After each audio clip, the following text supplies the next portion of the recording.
சமகால விந்தை செய்திகள்.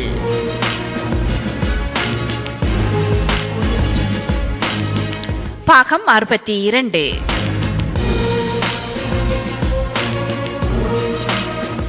கணவரின் சிகிச்சைக்கு பரிசு பணத்தை சேகரிப்பதற்காக 3 கிலோமீட்டர் ஓட்ட போட்டியில் பங்கு பற்றி முதலிடம் பெற்ற 61 வயது பெண். 3 கிலோமீட்டர் வீதியோட்ட போட்டியில் 61 வயதான பெண் ஒருவர் முதலிடம் பெற்ற சம்பவம் இந்தியாவில் அண்மையில் இடம்பெற்றுள்ளது. சேலை அணிந்த நிலையில் வெறுங்காலுடன் இப்பெண் ஓடி முதலிடம் பெற்றமை குறிப்பிடத்தக்கது. மகாராஷ்டிரா மாநிலத்தின் பராமதி நகரில் நடைபெற்ற பராமதி மரதன் எனும் போட்டியில் இப்பெண் முதலிடம் பெற்றுள்ளார். தனது கணவரின் MRI ஸ்கேன் பரிசோதனைக்கு பணம் தேவைப்பட்ட நிலையில் இந்த மரதன் ஓட்ட போட்டியில் முதலிடம் பெறுபவருக்கு 5000 இந்திய ரூபா பரிசு வழங்கப்படும் என கேள்விப்பட்டவுடன் இப்போட்டியில் பங்கு பெற்ற லதா பகவான் கரே எனும் இப்பெண் தீர்மானித்தாராம். இவருடன் போட்டியில் பங்கு பற்றிய ஏனையோர் பயிற்சி பெற்ற ஓட்ட போட்டியாளர்கள் என்பது குறிப்பிடத்தக்கது.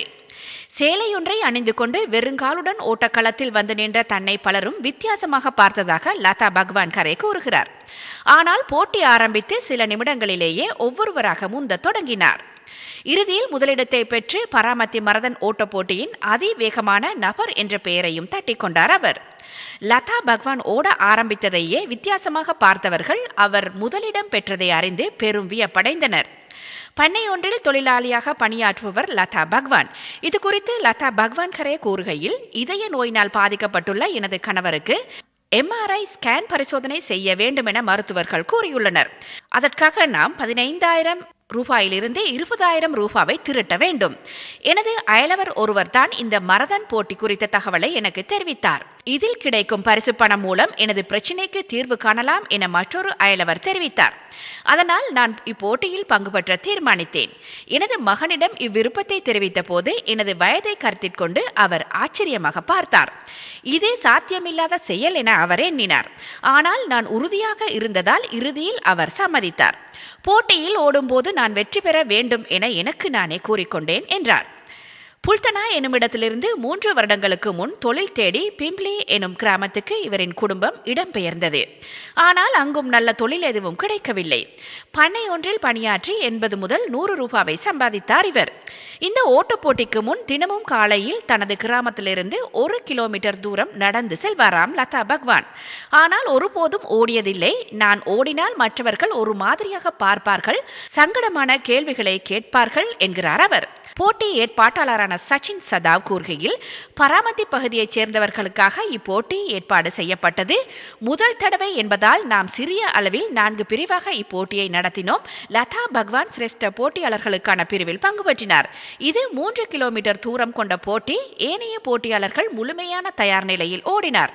ஆனால் லதா கரே முதல் தடவையாக ஓட்ட போட்டியொன்றில் பங்கு பெற்றிய நிலையிலும் முதலிடம் பெற்றுள்ளார். 2ஆம் இடம் பெற்றவர் அவரை விட 2.3 நிமிடங்கள் பின்னால் இருந்தார்.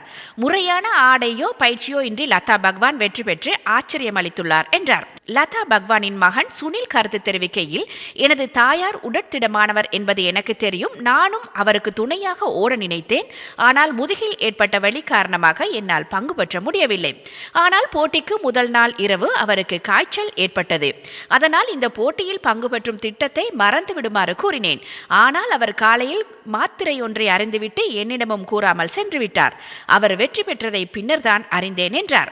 எனது கணவரின் சிகிச்சைக்காகவும் குடும்பத்துக்காகவும் தான் நான் ஓடினேன். சமூகத்திடமிருந்து சில உதவிகளை நான் எதிர்பார்க்கிறேன். எனது மகனுக்கு ஒரு வேலை வேண்டும். அப்போது எமது குடும்பத்தை நடத்தி செல்ல முடியும் என லதா பகவான் கருத்து தெரிவித்துள்ளார். அடடா, ஒரு தாய் பிள்ளைக்காகவும் ஓடுவாள், தன் கணவனுக்காகவும் தன்னை அர்ப்பணிப்பாள். இந்த வயதில் இப்படி ஒரு ஓட்டம், இது கற்பனை அல்ல, நிஜமேதான். இந்த இடத்தில் நாம் இருந்திருந்தால் என்ன செய்வோம்? உங்கள் கற்பனைக்கே இதனை விட்டுவிடுகிறேன். உலகிலேயே மிகவும் அபாயகரமான மலசல கூடம். உலகிலேயே மிகவும் அபாயகரமான மலசல கூடமாக சைபீரியாவில் உள்ள மலசல கூடம் கருதப்படுகின்றது. இம்மலசல கூடமானது கடல் மட்டத்திலிருந்து 6000 மீட்டர் உயரத்தில் மலை உச்சியின் நுனி பகுதியில் தொக்கி நிற்கும் வகையில் அமைக்கப்பட்டுள்ளது. சைபீரியாவின் அல்டாய் மலை சிகரத்தில் உள்ள ஒரு மலை உச்சியிலேயே இந்த மலசல கூடம் அமைக்கப்பட்டுள்ளது. இந்த மலை உச்சியில் ஒரு வானிலை ஆய்வு மையம் அமைக்கப்பட்டுள்ளது. அதில் பணியாற்றுபவர்களுக்காக இம்மலசல கூடத்தினை நிர்மாணித்துள்ளனர். இந்த வானிலை மையத்திற்கு மாதம் ஒரு முறை யாராவது வருவார்களாம். வந்து அங்கு சேர்ந்திருக்கும் வானிலை குறித்த புள்ளி விவரங்களை எடுத்து செல்வார்களாம். அப்படி வருபவர்களின் வசதிக்காகவே இந்த மலசல கூடம் நிர்மாணிக்கப்பட்டுள்ளது. இந்த மலசல கூடமானது மலையுச்சியில் கிட்டத்தட்ட நுனிப்பகுதியில் தொக்கி நிற்பது போல இருப்பதால் தான் உலகிலேயே அபாயகரமான கழிப்பறை என்ற பெயரை பெற்றுள்ளது. இக்கழிப்பறையானது 1939 ஆண்டு நிர்மாணிக்கப்பட்டுள்ளது. அன்று முதல் இன்று வரை இம்மலசல கூடம் பயன்படுத்தப்பட்டு வருகின்றது.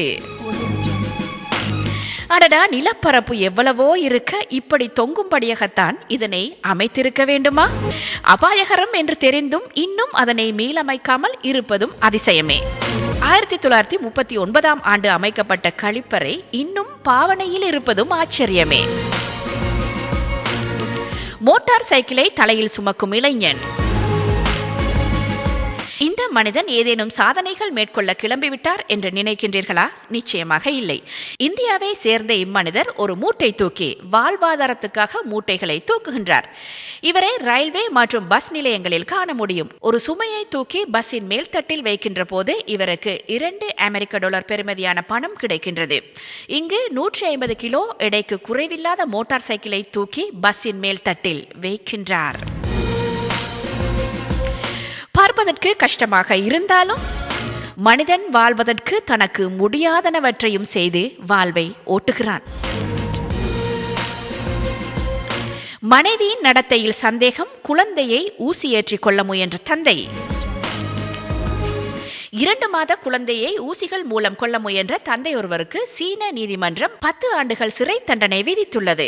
சீனாவை சேர்ந்த யின் ஜிகி என்ற நபருக்கே இத்தகைய தண்டனை விதிக்கப்பட்டுள்ளது. மேற்படி நபர் தனது மனைவியின் நடத்தை மீது சந்தேகம் கொண்டே இத்தகைய செயலை செய்ய முயன்றுள்ளார். மனைவியின் நடத்தை மீது ஏற்பட்ட சந்தேகத்தால் மனைவி பிரசவித்த 2 மாத குழந்தை தன்னுடையது அல்ல என அந்நபர் கருதியுள்ளார். கோபத்தில் அக்குழந்தையின் உடலில் ஊசிகளை சொருகியுள்ளார். இதனால் குழந்தை வீறிட்டு அழத் தொடங்கியுள்ளது.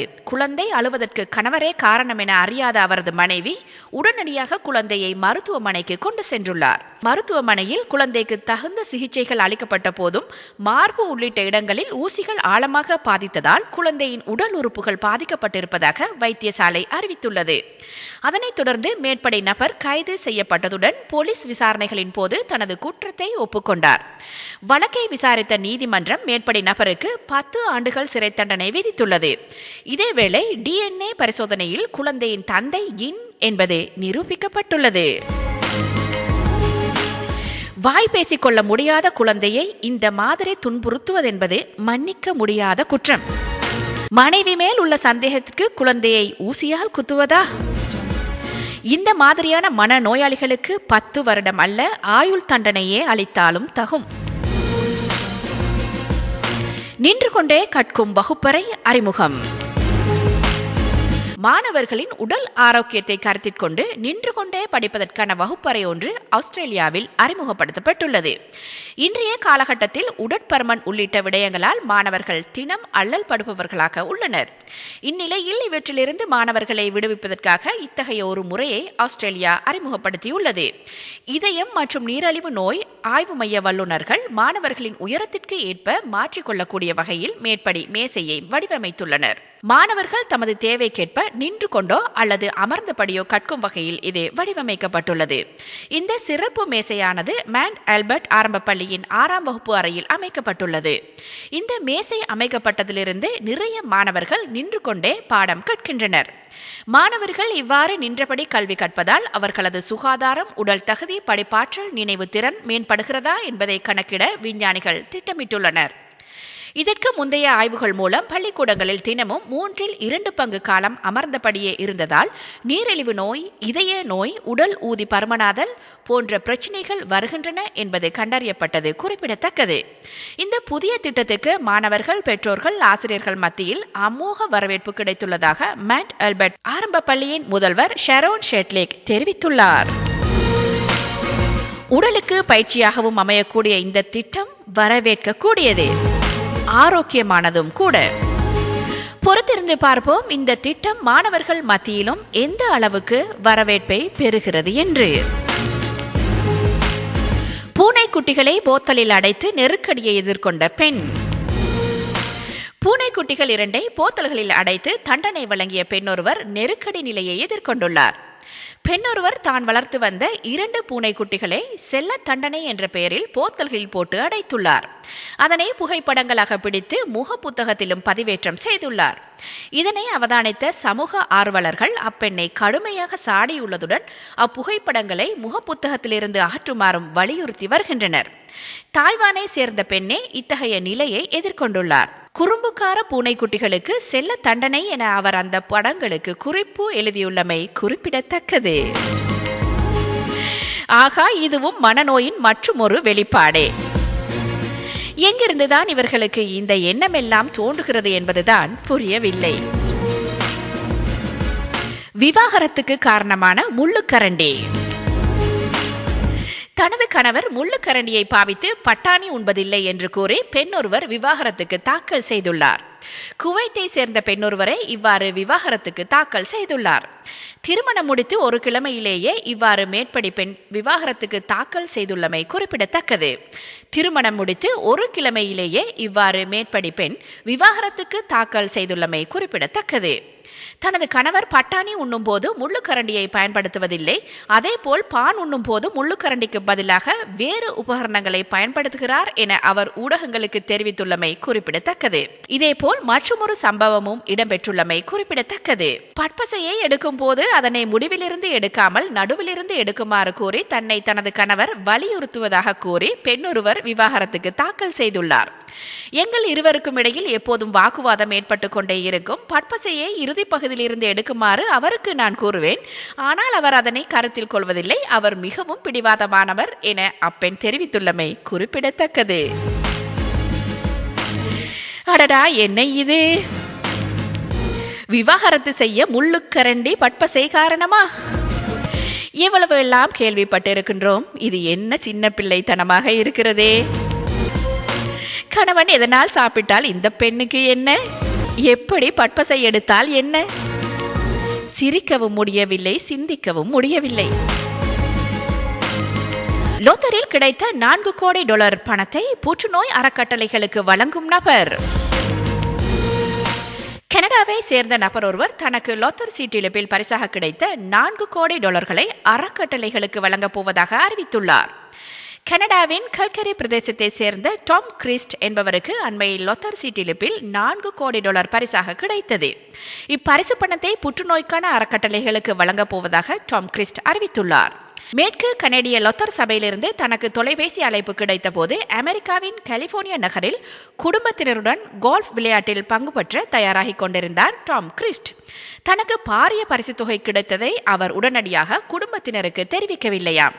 மேற்கு கனடிய லொத்தர் சபையிலிருந்து எனக்கு தொலைபேசி அழைப்பு கிடைத்தவுடன் லொத்தர் பரிசு பணம் குறித்து நான் யோசிக்கவில்லை.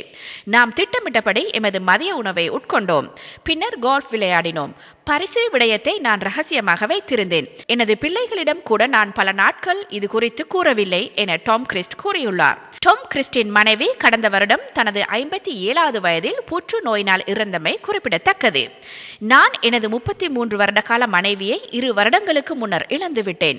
எனக்கு போதிய அளவு பணம் உள்ளது. 44 வருடங்களாக நான் நடத்தி வரும் நிறுவனத்தின் மூலம் எனக்கும் எனது பிள்ளைகளுக்கும் போதுமான பணத்தை சம்பாதித்துள்ளேன். அதனால் அந்த லொத்தர் பணம் எனக்கு தேவைப்படாது. எனவே அப்பணத்தை நல நிதியம் ஒன்றை உருவாக்கி புற்றுநோய்க்கு எதிராக செயற்படும் அமைப்புகளுக்கு வழங்குவதற்கு நான் தீர்மானித்துள்ளேன் என டாம் கிறிஸ்ட் கூறியுள்ளார். அடடா, இருப்பவர்கள் எல்லாம் இவரை போல இருந்தால் உலகம் உன்னதமாக வல்லவா இருந்திருக்கும். நல்ல மனது படைத்த அந்த மனிதன் நிறைந்து வாழட்டும், நீடித்து வாழட்டும். இந்த அழகான செய்தியோடு சமகால விந்தை செய்திகள் நிறைவு காண்கிறது. மீண்டும் அடுத்த வாரம் சமகால விந்தை செய்திகளோடு சந்திப்போம்.